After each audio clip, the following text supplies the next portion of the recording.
What is up, YouTube? It's your boy, the Franchise Guy, coming at you again with another brand new episode of Madden 19 Franchise Mode featuring your Philadelphia Eagles. We're rocking and rolling. We're 1 week closer to the release of Madden 20 and the start of the all-new Madden series. I'm sorry, I'm not telling you guys what it is yet because I actually don't remember if I've already brought it up.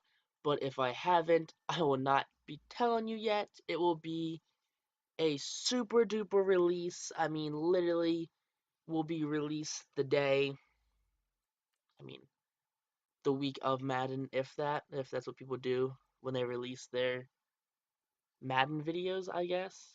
I don't know actually, but can't wait to start the new franchise. I think I'm gonna crank out episodes of this new one when Madden 20 comes out.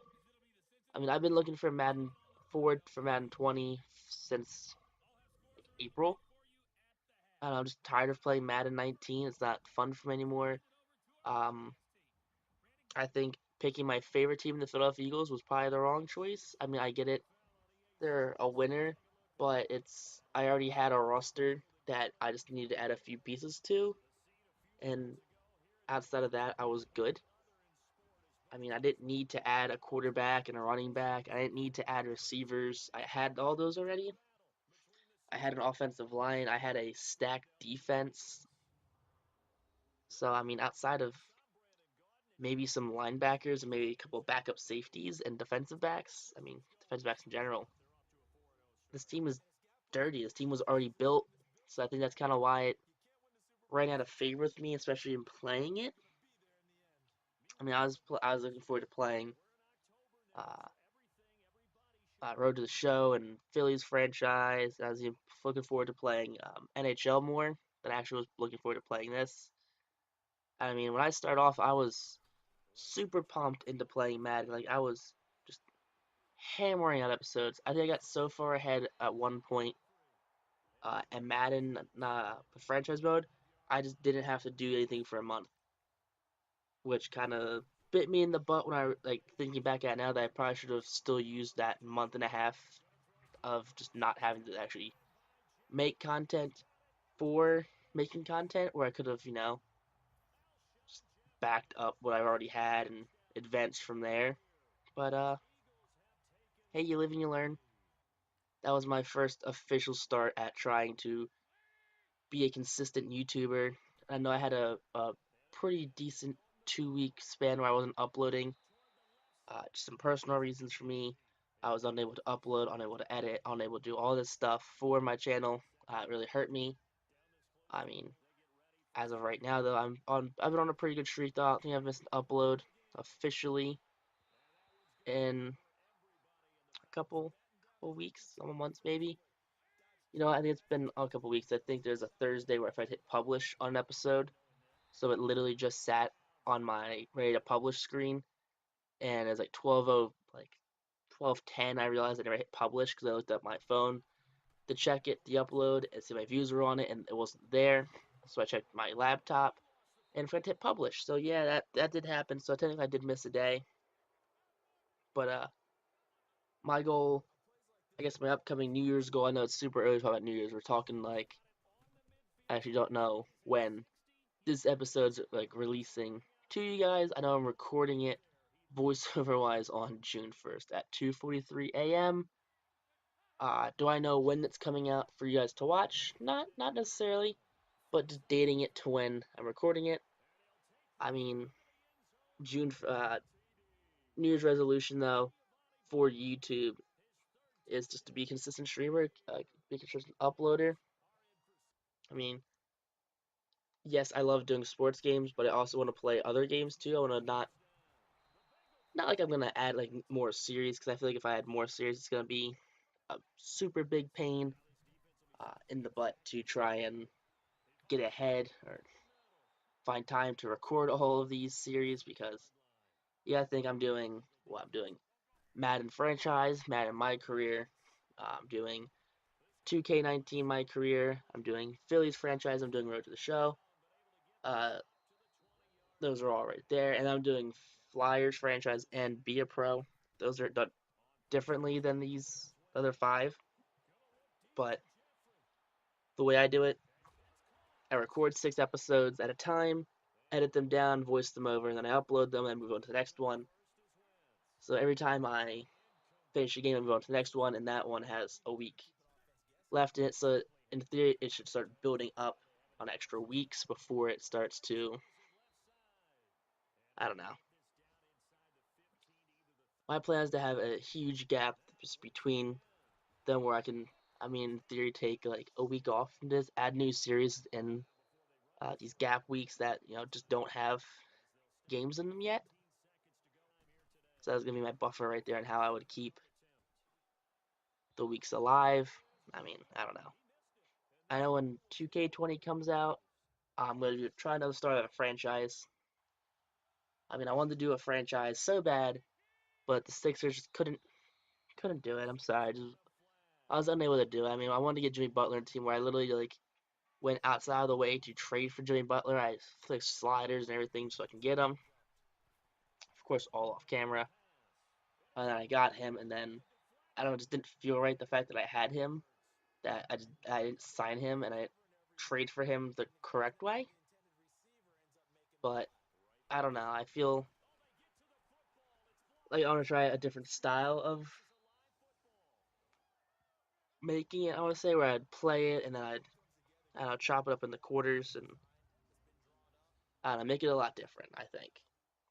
But who knows? Who actually knows what I'm thinking? Because I clearly don't know what I'm thinking. But I mean, Eagles right now losing to the Bengals.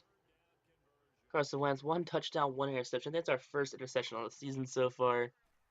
I mean, we're down 10-7 right now. Gonna hit this one to Zach Ertz. No, it's not Zach Ertz. That's Cody Thompson, maybe, or Zach Miller. I don't know, some white guy who's catching the ball. I have too many of them. I can't tell half of them apart half the time. Carson Wentz, though, running for hopefully the first down, just short of the first down, just short of the first down. Third and inches, hand his ball off to Marshawn Lynch, the big old power back to rumble in there. A 2-yard pickup for the Beast. I guess Beast Mode. That's his name. I mean, look at that. Beast Mode, though, getting Beast Moded this time. He gets stuffed on the 1-yard pickup. Second and goal again for Beast Mode. Gonna hand this off to him. Gonna get the broken tackle right there. Gets the truck. And he runs in for a touchdown. So, no interception this time. Carson Wentz gets his buff. I mean, week 5, we're chilling right now. We're moving and grooving. And Beast Mode just doing what Beast Mode does best. He runs in for a touchdown. And, look at that. No one's running for a good 5 yards. Met him at the line, and he ran through them. And no one was behind him to slow him down. Not one person was behind him to slow him down. 14-10, though, Dalton under pressure. He gets sacked by Derek Barnett right there, his first sack of the game. There's that little home run celebration right there. It's always good to see. Kyle Shanahan, not sure what he's up in arms about, but he's up in arms about something. And this time, that Derby, that's Mills or someone, number 23, gets involved on the run right there. Gets the tackle right there. And Dalton finds AJ Green in the end zone for a touchdown. So, not the greatest thing right there. I mean, Bengals, for some reason, they're keeping toe-to-toe with us. Not entirely sure how or why they're keeping toe-to-toe with us. I would assume Andy Dalton isn't a traditional talent still. I mean, he's still just an average quarterback at best. But apparently I'm wrong. Apparently Andy Dalton's an offensive monster now, 3 years into the future. Who knew? The Red Rifle lives again, I guess. But LaShawn McCoy, though, rushes in the end zone for a touchdown. Kyle Shanahan, pretty pumped about that one. I see we've become more of a rushing team than we are a throwing team. I'm not entirely sure how I feel about that. At least in the red zone, we're a rushing team. I don't think I had this many rushing touchdowns through 5 weeks than I did last season, or the season before that.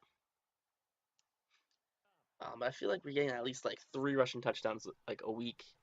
Like Sean McCoy has 3 touchdowns already, and he was hurt for the first 3 weeks of the season. Came back week 4. Nelson Aguilar getting this catcher that gets popped right afterwards. I mean, Fourth quarter winding down. We're just trying to kill some clock right now. Give the Bengals as little time as possible left. See if they're just running out the entire clock. Carson Wentz firing, finds Zach Ertz. 2-yard pickup right there. I mean, 4:15. You know, Ertz has 91 yards. Not too bad. Wentz now under center again. He's gonna roll out and he's gonna fire really wide of Deshaun Jackson right there, number 55. I mean, he's acting like he did something special. He did not. He just was there, I guess. Third and goal though, gonna hit up. Who's that? Number 17, Alshon Jeffrey, for another 3-yard pickup. So that's actually Nelson Aguilar. I mean, fourth and goal, gonna try and rush it with big rush it right there with JT Barrett, or not JT Barrett. Number 8 is Kyler Murray. Doesn't work out though, so they're now on their 5-yard line. I mean, it's a tough one right there. You know, you see, you got what was a 4-point lead, 3 minutes left. We're gonna get a block in the back. I think that was right there. Yep, block in the back by John Ross. So that's gonna set them back a couple yards. So they're on the 1st and 9 right now. I mean, Andy Dalton's gonna find his tight end Tyler Eifert right there. So back where he started on the 6-yard line now. I mean, what's the worst that can really happen? Barnett right now forcing the fumble in the end zone, and Nick Bosa picks it up for the touchdown. I mean, he should have held on to it, gotten the safety, but Nick Bosa will not complete with the touchdown, and neither will Kyle Shanahan, as that is the touchdown that he has been looking for this entire game. That is a showstopper of a touchdown right there. But now with a big hit, and Bosa just comes in, picks it up, does a little barrel roll. It's nice to see that Derek Barnett is getting a lot of playing time. He's getting a lot of sacks too, actually. I can almost guarantee that he has more sacks this season already than he did all of last season. 4th and 1 now for the Bengals. They're going to run the ball with Bernard. It's going to get the first down and then a couple extra yards after that. So we're trying. I mean, of course, Bengals score 5-point lead now for the Eagles. Nick Bosa recovers it, and 33 seconds left on the clock for the Eagles in the 4th quarter, and we're going to kneel it out. Plain simple, kneel it out. Marvin Lewis, not a happy camper after that loss right there. I mean, got outscored, outpassed, outrushed. I mean, out takeawayed, out yards per play. This is the first time I've ever actually done that, where I've led in every stat. I'm probably wrong, actually, but I like to think I'm right. Carson Wentz, 31 for 44, 418, touchdown and an interception. Rushing, LaShawn McCoy, 50 yards. Carson Wentz, 11. With a touchdown, Lynch, 7, and Mulatto, 1. Receiving, Alshon Jeffrey, 186. God. Ertz, 91. Aguilar, 60. Got it, 24. 1 sack done by Hall. 2 by Johnson. Defense was led with 7 tackles by Swat Cravens. I mean, interception by Jalen Ramsey. Sacked by Bosa. 2 sacks by Barnett. 1 by Sweat. So the entire defensive line. We're getting up there in sacks right now. We're doing pretty well for ourselves. Super proud of this team and that defensive line for forcing pressure. But if you guys like this episode, make sure you guys like, comment, subscribe. If you're new to the episode, definitely hit that notification bell. I do upload every day, sometimes multiple times a day. So whatever sport you like, I'm probably doing a series for it. Well, next on YouTube. Peace out, rock on, stay classy, and I'll catch you next time I upload a video.